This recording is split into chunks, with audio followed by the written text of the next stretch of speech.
Hi, I'm Kaviraj from scoringtarget.com.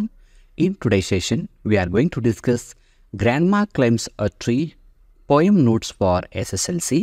ಆತ್ಮೀಯ ವಿದ್ಯಾರ್ಥಿಗಳ ಇವತ್ತಿನ ತರಗತಿಯಲ್ಲಿ ನಾವು 10ನೇ ತರಗತಿಯ ಮಕ್ಕಳಿಗಾಗಿ poem number 1 grandma climbs a tree. ಈ ಪೊಯಮ್ನಿಂದ ಬರ್ತಕ್ಕಂಥ 2 ಅಂಕದ ಪ್ರಶ್ನೆಗಳು, 3 ಅಂಕದ ಪ್ರಶ್ನೆಗಳು, ಎಕ್ಸ್ಟ್ರಾಕ್ಟ್ ಪ್ರಶ್ನೆಗಳು ಮತ್ತು 4 ಅಂಕದ ಲಾಂಗ್ ಪ್ರಶ್ನೆಗಳನ್ನು ಡಿಸ್ಕಸ್ ಮಾಡೋಣ. ಜೊತೆಗೆ ಈ PDF ನೋಟ್ಸನ್ನು ಡೌನ್ಲೋಡ್ ಮಾಡ್ಕೋಬೇಕಂದ್ರೆ ಅದರ ಲಿಂಕ್ ಕಾಮೆಂಟ್ ಬಾಕ್ಸ್ ಇರುತ್ತೆ, ಕ್ಲಿಕ್ ಮಾಡಿ ಡೌನ್ಲೋಡ್ ಮಾಡ್ಕೋಬೋದು.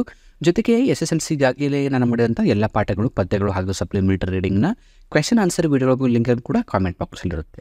ಓಕೆ, ಸೊ ಮೊದಲನೇ ಪ್ರಶ್ನೆ, answer the following questions in 2 or 3 sentences each. ಕೆಳಗಿನ ಪ್ರಶ್ನೆಗಳಿಗೆ 2-3 ವಾಕ್ಯಗಳಲ್ಲಿ ಉತ್ತರ ಬರೆಯಿರಿ ಅಂತ ಇದೆ. ಸೊ ಇದು 2 ಅಂಕದ ಪ್ರಶ್ನೆಗಳಿರುತ್ತೆ. ಇದರಲ್ಲಿ ಮೊದಲನೇ ಪ್ರಶ್ನೆ, what does the poet call his grand mother?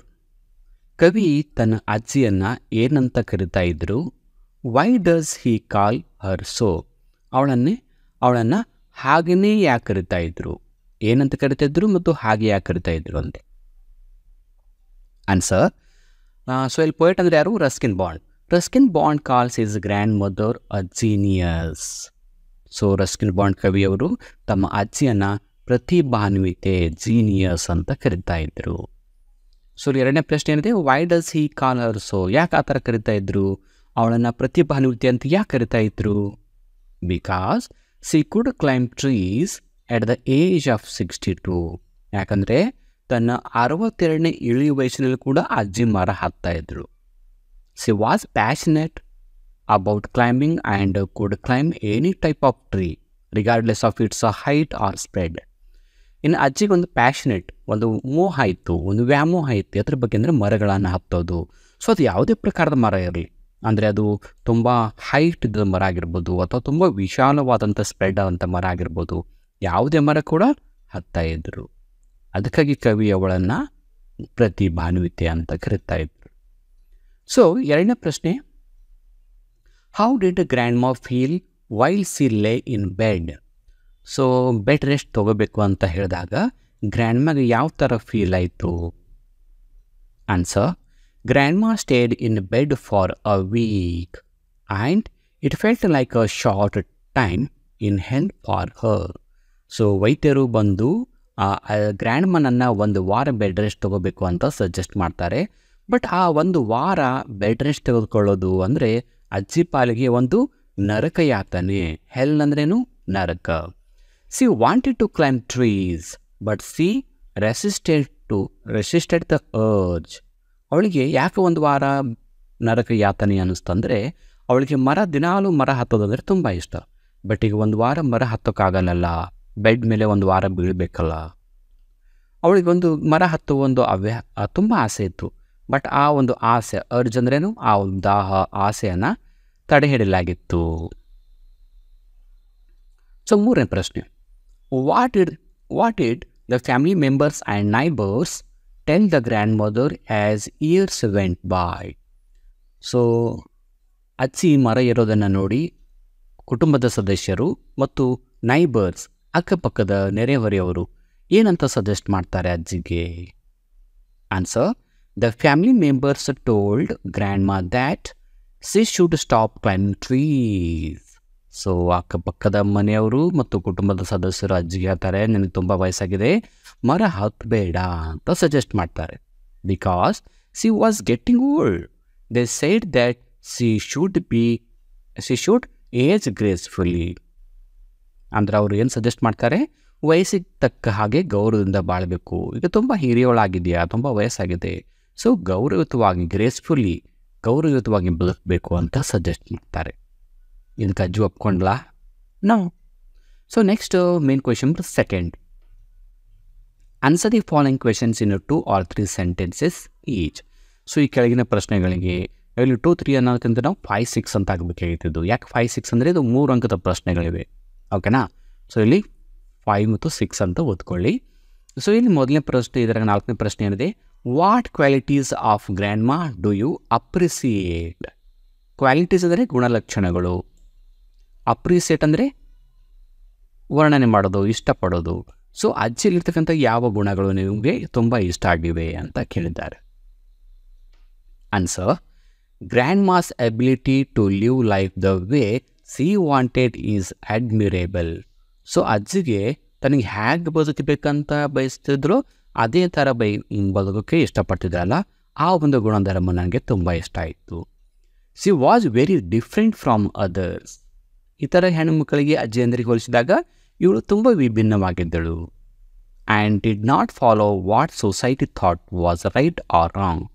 So ಅಕ್ಕಪಕ್ಕದವರು, ಸಮಾಜದವರು ನನಗೆ ಯಾವುದು ಸರಿ ಯಾವುದು ತಪ್ಪು ಏನು ಅನ್ಕೋತಾರ ಅಂತಕ್ಕಂಥ ಒಂದು ಭಯನೇ ಅವಳಿಗೆ ಇರಲಿಲ್ಲ. ಅದು ಇಷ್ಟ ಆಗುತ್ತೆ. She was amazing at climbing trees and even climbed one when she was 62. ಇನ್ನು ಅವಳಿಗೆ ಮರ ಏರುವ ಒಂದು ಕೌಶಲ್ಯ, 62ನೇ ವಯಸ್ಸಿನಲ್ಲಿ ಕೂಡ ಮರ ಹತ್ತಿರೋಂಥ ಸ್ಕಿಲ್ ಏನಿದೆ ನಾನು ತುಂಬ ಅಪ್ರಿಸಿಯೇಟ್ ಮಾಡ್ತೀನಿ. 5ನೇ ಪ್ರಶ್ನೆ, what is the moral of the poem grand ಮಾ ಕ್ಲೈಮ್ಸ್ ಎ ಟ್ರೀ? ಸೊ ಈ ಗ್ರ್ಯಾಂಡ್ ಮಾ ಕ್ಲೈಮ್ಸ್ ಎ ಟ್ರೀ ಕವನದ ಮಾರಲ್ ಏನು, ನೀತಿ ಏನು, ಸಂದೇಶ ಏನು ಅಂತ ಕೇಳ್ತಾ ಇದೆ ಪ್ರಶ್ನೆ. So answer, the poem shows that being strong and independent is important. So ಈ ಕವನದ ಮೂಲಕ ನಮ್ಗೆ ಏನು ಗೊತ್ತಾಗುತ್ತೆ ಅಂದರೆ ಬಲಿಷ್ಠವಾಗಿ ಸ್ಟ್ರಾಂಗ್ ಆಗಿರಬೇಕು ಮತ್ತು ಸ್ವಾತಂತ್ರ್ಯವಾಗಿರಬೇಕು. Tell us to stop thinking we can't do things. ನನ್ನಿಂದ ಇದು ಆಗೋದಿಲ್ಲ ಅಂತಕ್ಕಂಥ ಯೋಚನೆ ನಾವು ಮಾಡಬಾರ್ದು. I too believe in ourselves. ನಮ್ಮ ಶಕ್ತಿ ಸಾಮರ್ಥ್ಯ ಮೇಲೆ ನಮಗೆ ನಂಬಿಕೆ ಇರಬೇಕು. No matter how old we are what others expect. So ನಮಗೆ ವಯಸ್ಸಾಗಿದೆ ಅನ್ನೋದಾಗಲಿ ಅಥವಾ ಜನ ಏನು ಅನ್ಕೋತಾರೆ ಅಂತಕ್ಕಂಥದ್ದು ನೋಡ್ಕೋಬಾರ್ದು. We can do amazing things. So ನಮ್ಗೆ ಇಷ್ಟ ಬಂದಿದ್ದನ್ನು, ಅದ್ಭುತವಾದದನ್ನು ನಾವು ಮಾಡ್ಬೋದು ಅಂತಕ್ಕಂಥ ಒಂದು ಮಾರಲ್ನ ಈ ಪೊಯಮ್ದಿಂದ ಕಲ್ತ್ಕೋತೀವಿ. ಸೊ 6ನೇ ಪ್ರಶ್ನೆ, why does grandmother's preference of climbing a tree rather than a lift? ಅಜ್ಜಿಗೆ ಲಿಫ್ಟ್ ಹತ್ತಿ ಮೇಲ್ಗಡೆ ಹೋಗೋದಕ್ಕಿಂತಲೂ, ಲಿಫ್ಟ್ ಅಂದರೆ ಗೊತ್ತಿಲ್ಲ, ನಾವು ಮೇಲ್ಗಡೆ ಹೋಗ್ತೀವಲ್ಲ, second floor, 3rd floor, 5th floor ಹೋಗ್ಬೇಕಂದ್ರೆ ಲಿಫ್ಟಲ್ಲಿ ಕೂತ್ಕೊಂಡು ಹೋಗ್ತೀವಲ್ಲ, ಈ ಥರ ಅವಳಿಗೆ ಲಿಫ್ಟ್ ಮೂಲಕ ಹತ್ತೋಕ್ಕಿಂತ ಮರ ಹತ್ತೋದಂದರೆ ತುಂಬ ಇಷ್ಟ ಆಗಿತ್ತು. ಯಾಕೆ ಮರ ಹತ್ತೋಕ್ಕೆ ಅವರು ಪ್ರಿಫರೆನ್ಸ್ ಕೊಡ್ತಿದ್ರು, ಆದ್ಯತೆ ಕೊಡ್ತಿದ್ರು ಅಂತ ಅಂದರೆ ಮರಗಳು ಇರೋದು ಅಷ್ಟೇ ಯಾಕೆ ಇಷ್ಟ ಅಂತ ಪ್ರಶ್ನೆ ಇದೆ. So answer, grandmother's skill in climbing trees is not new. So ಈ ಮರ ಇರ್ತಕ್ಕಂಥ ಒಂದು ಕೌಶಲ್ಯ ಏನಿತ್ತು ಅಜ್ಜಿ ಹತ್ರ, ಅದು ಹೊಸದೇನಲ್ಲ. ಅವಳು ಚಿಕ್ಕಂದಿನಿಂದ ಮರ ಹತ್ತಾ ಬಂದಿದ್ದಳು.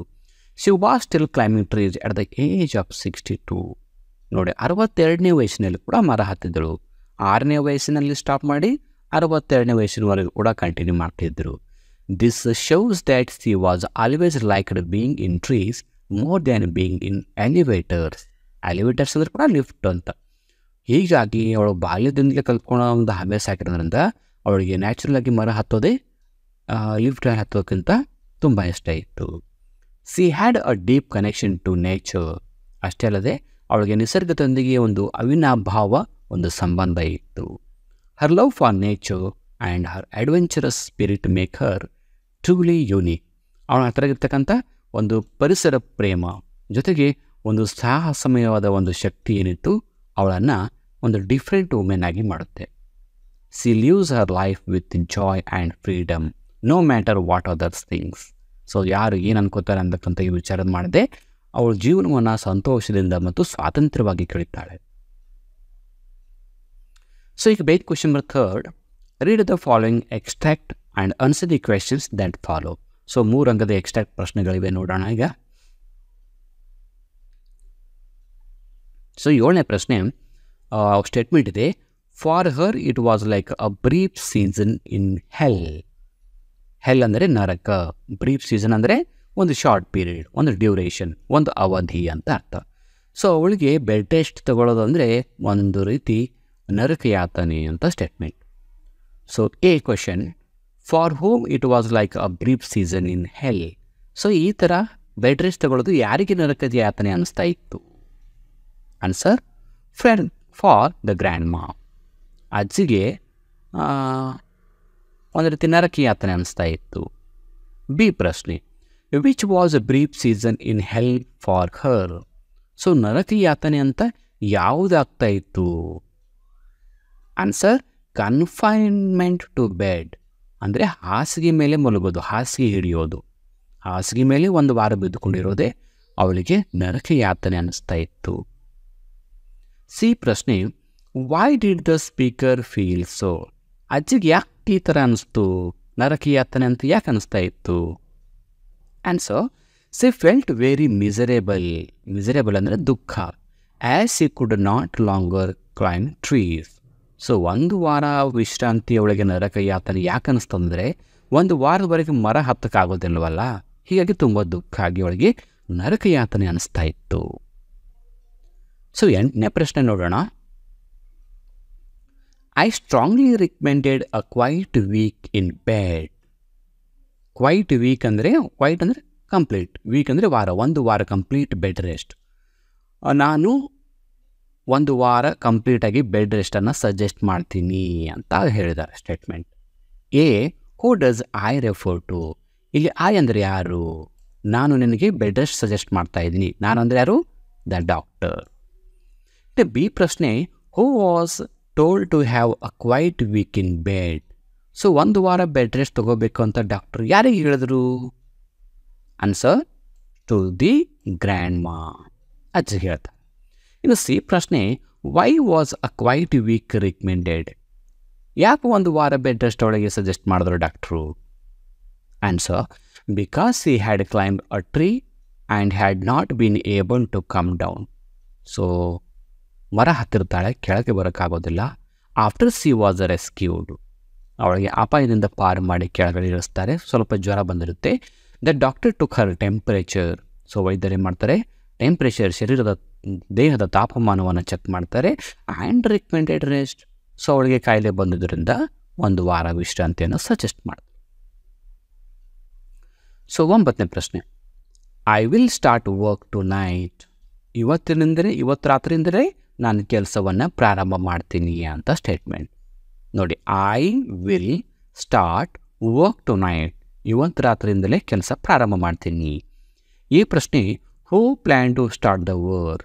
ಸೊ ಯಾರು ಕೆಲಸ ಇವತ್ತಿಂದ ಪ್ರಾರಂಭ ಮಾಡ್ತೀನಿ ಅಂದರು? Answer, the poet's father. Poet's father ಅಂದರೆ ರಸ್ಕಿನ್ ಬಾಂಡ್ ಅವರ ತಂದೆಯವರು. ಬಿ ಪ್ರಶ್ನೆ, ವಾಟ್ ವಾಸ್ ದ ವರ್ಕ್? ಯಾವ ವರ್ಕ್ ಬಗ್ಗೆ ಅವರು ಹೇಳ್ತಿದ್ದಾರೆ ಇಲ್ಲಿ? To build a house in a tree top, ಮರದ ಮೇಲೆ ಒಂದು ಮನೆ ಕಟ್ತಕ್ಕಂಥ ಕೆಲಸ. Why was he doing it? ಯಾಕೆ ಮರದ ಮೇಲೆ ಮನೆ ಕಟ್ತಾ ಇದ್ರು? Answer, to fulfil his mother's wish, ತನ್ನ ತಾಯಿಯ ಆಸೆಯನ್ನು ಈಡೇರಿಸೋ ಸಲುವಾಗಿ. ಸೊ ಕೊನೆಯ ಪ್ರಶ್ನೆಗೆ ಬರ್ತಾ ಇದ್ದೀವಿ ಈಗ ನಾವೀಗ. ತುಂಬ ಇಂಪಾರ್ಟೆಂಟ್ ಆದ ಪ್ರಶ್ನೆ, main question number 4. Answer the following question in 8 to 10 sentences. ಕೆಳಗಿನ ಪ್ರಶ್ನೆಗಳಿಗೆ 8 ರಿಂದ 10 ವಾಕ್ಯಗಳಲ್ಲಿ ಉತ್ತರಿಸಿ ಅಂತ ಇದೆ. ಇಲ್ಲಿ ಸುಮಾರು ನಾನು 3, 4, 5 ಪ್ರಶ್ನೆ ಕೊಟ್ಟಿದ್ದೀನಿ. 5 ಪ್ರಶ್ನೆಗೆ ಕೂಡ ಒಂದೇ ಉತ್ತರ ಇರುತ್ತೆ. ಇದು 4 ಅಂಕದ ಪ್ರಶ್ನೆ. ಸೊ ಮೊದಲು ನಾವು ಪ್ರಶ್ನೆಗಳನ್ನು ಅರ್ಥ ಮಾಡ್ಕೊಳ್ಳೋಣ. Right the substance of the poem grand ಮಾ ಕ್ಲೈಂಬ್ಸ್ ಅ ಟ್ರೀ. ಸೊ ಗ್ರ್ಯಾಂಡ್ ಮಾ ಕ್ಲೈಂಬ್ಸ್ ಅ ಟ್ರೀ ಕವನದ ಸಬ್ಸ್ಟೆನ್ಸ್ ಅಂದರೆ ಸಾರಾಂಶ ಬರೀರಿ ಅಂತ ಈ ಪ್ರಶ್ನೆ ಕೇಳ್ತಾ ಇದೆ. ಅಥವಾ my grandmother was genius says the poet, justify your answer. ಕವಿ ತನ್ನ ಅಜ್ಜಿಯನ್ನು ಜೀನಿಯಸ್ ಅಂತ ಕರೀತಾ ಇದ್ರು. ಸೊ ಆ ಹೇಳಿಕೆಯನ್ನು ಸಮರ್ಥಿಸಿ ಬರೆಯಿರಿ. ಅಥವಾ the poet appreciates his grandmother's extraordinary behaviour very much, justify. So ಕವಿಯವರು ತಮ್ಮ ಅಜ್ಜಿಲಿರ್ತಕ್ಕಂಥ ಪ್ರಮುಖವಾದ ಒಂದು ಅತಿ ಅದ್ಭುತವಾದ ವರ್ತನೆಯ ಬಗ್ಗೆ ಇಲ್ಲಿ ಹೊಗಳ್ತಾ ಇದ್ದಾರೆ, ಅದರ ಬಗ್ಗೆ ಬರೆಯಿರಿ ಅಂತ ಪ್ರಶ್ನೆ. ಅಥವಾ describe in your own words how the poet's grandma was a genius and how she uphold her right to reside in a tree. So ಅಜ್ಜಿ ಪ್ರತಿಭಾನ್ವಿತೆ ಆಗಿದ್ದಳು ಅಂತ ನಿಮ್ಮ ಪದಗಳಲ್ಲಿ ವರ್ಣಿಸಿ ಬರೆಯಿರಿ. ಮತ್ತು ತನ್ನ ಹಕ್ಕನ್ನು, ಮರದ ಮೇಲೆ ವಾಸಿಸ್ತಕ್ಕಂಥ ಹಕ್ಕನ್ನು ಯಾವ ಥರ ಈಡೇರಿಸಿಕೊಂಡಳು ಅಂತ ಬರೀರಿ ಅಂತ ಇದೆ. ಅಥವಾ the behaviour of Ruskin bonds grand mother is unusual. Unusual ಅಂದರೆ ಅಸಾಮಾನ್ಯವಾಗಿತ್ತು. ಎಕ್ಸ್ಪ್ಲೇನ್. ಸೊ ರಸ್ಕಿನ್ ಬಾಂಡ್ ಅವರ ಅಜ್ಜಿಯ ವರ್ತನೆ ಅಸಾಮಾನ್ಯವಾಗಿತ್ತು, ಎಲ್ಲರ ಥರ ಇರಲಿಲ್ಲ, ಡಿಫ್ರೆಂಟ್ ಆಗಿತ್ತು. ಅದ್ರ ಬಗ್ಗೆ ವಿವರಿಸಿ ಬರೆಯಿರಿ ಅಂತ. ಸೊ ಈ ಎಲ್ಲ ಪ್ರಶ್ನೆಗೂ ಕೂಡ ಒಂದೇ ಉತ್ತರ. ಇದು 4 ಅಂಕದ ಪ್ರಶ್ನೆ. ಸೊ ಗ್ರ್ಯಾಂಡ್ ಮಾ ಕ್ಲೈಂಬ್ಸ್ ಅ ಟ್ರೀ ಕವನದ ಈ ಒಂದು ಪ್ರಶ್ನೆ ನೀವು ಕೇರ್ಫುಲ್ಲಾಗಿ ಓದ್ಕೊಳ್ಳಿ. ಎಕ್ಸಾಮಲ್ಲಿ ಕಾಮನಾಗಿ 4 ಅಂಕದ ಪ್ರಶ್ನೆನೇ ಜಾಸ್ತಿ ಕೇಳೋದು.